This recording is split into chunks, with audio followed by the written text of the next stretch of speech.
सरकार आरफी फरमाते ने भरा भरावां दे बाहां भी होंदे ने दुश्मन भी होंदे ने लेकिन मियां साहब फरमाया लोगो भरा बड़ी चीज ने भरावां की चीज कोई नहीं कायनात विच आप फरमाते ते भाई भाइयां दे आ दुश्मनी होंदे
हर जा सके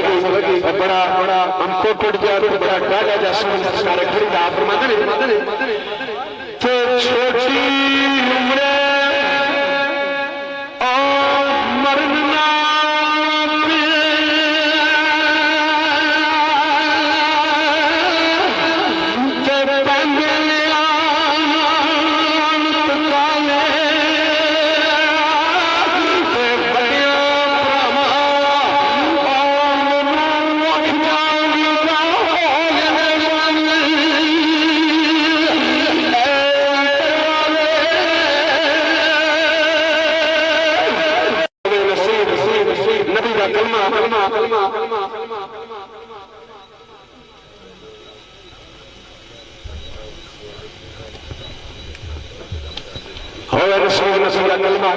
दीन कबूल मोहम्मद ला इलाहा इल्लल्लाह सच रसूल मोहम्मद